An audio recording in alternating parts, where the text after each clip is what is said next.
I've been watching this whole debacle with Reform UK play out over the last few days, and it seems to be getting a little bit silly now.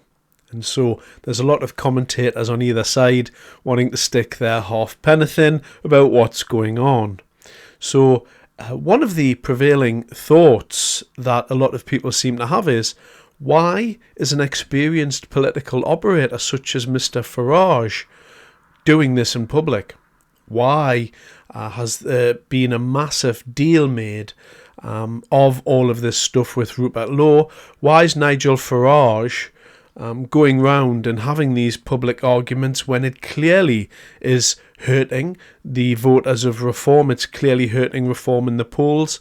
The opposition MPs from the Tories and the Labour seem to be making hay with this, in addition to a lot of the liberal journalists that we have out there. And so you've got really the mainstream establishment just kind of standing back and watching this wrestling match, and they're loving every second of it, and as well they should, because sometimes in politics what happens is the infighting reaches such a stage that it just becomes a fantastic spectacle. And when your opponent is busy hurting himself, the best thing you can do is just stand back and enjoy the show, so the saying goes, or something to that effect. So the question really is, Nigel Farage doing all of this, what's going on? Why is he doing it? What's the point? Now, it needs to be borne in mind that in the early 1990s, Nigel Farage was first elected to the European Parliament. This is like 30 years ago, a long time ago. Nigel Farage has been in politics under the cosh for over 3 decades. He almost single-handedly took the United Kingdom out of the European Union. He started a political party in UKIP, which is still going to this day, which he kind of walked away from, and that was the party that pressured David Cameron into having a referendum. He's also started Reform, which in the polls is actually rivaling the Labour Party at the moment. It's neck and neck between them as to who's the most popular at the last election. Reform got over 4 million votes, which is no mean achievement for quite a fledgling political party. And so all of these things put together, what you have to realise about Nigel Farage is that he is an extremely slick political operator. He's not a mug. He understands what this looks like. He must do. He must know when he's going on to X and having these very verbal disagreements with Rupert Lowe on there. He must know what it looks like. As well as that, I can't help but think that Rupert Lowe's not a fool either. He's an intelligent man. He's a successful person. And he appears to be enjoying this ding-dong and really going hell for leather with it as well. So the question is, why is all this happening? Why do these intelligent political operators who clearly know what's going on, why are they doing this? And particularly, why is Nigel Farage, who was quite popular until recently with a lot of people on the right of politics, why is he doing this? Well, perhaps the answer, or one of the answers, lies within the X platform. Now, if you go onto X, you'll see on there at the moment that Nigel Farage is not a popular person on there.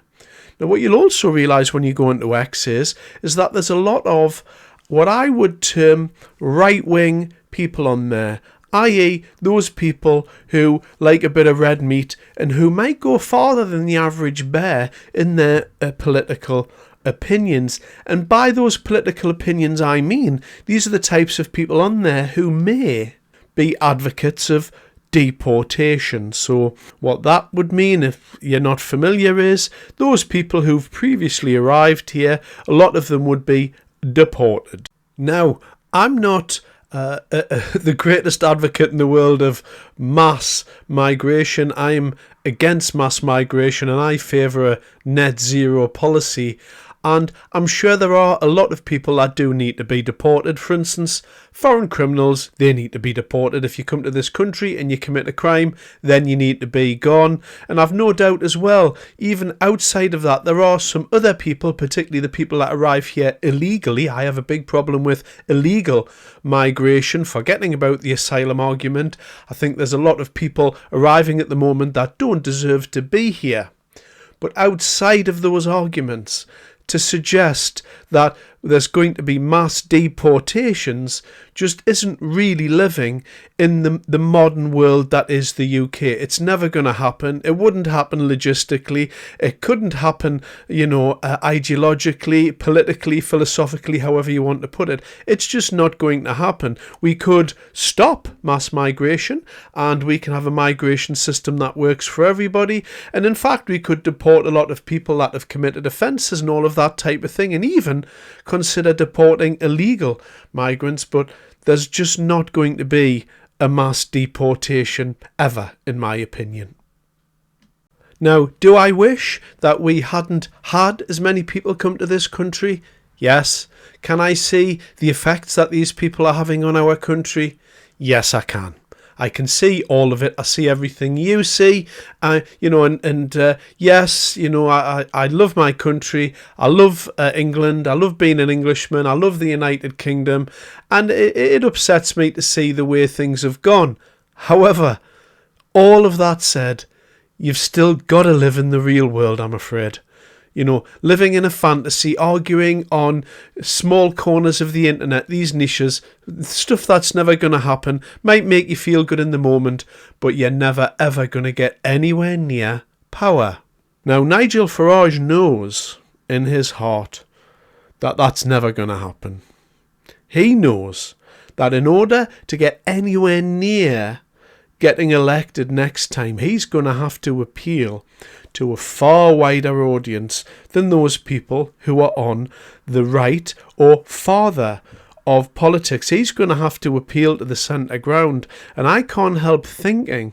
And so what I believe Nigel Farage is doing, he's making sure that everybody understands that there are some political opinions which are not to be tolerated in the Reform Party. He knows that in order to win the next election, he's going to have to get rid of these types of people from the party to appeal to the greater base of people in the electorate. Otherwise, he's never, ever going to get elected. And final point is, there's a number of years to go until the next election.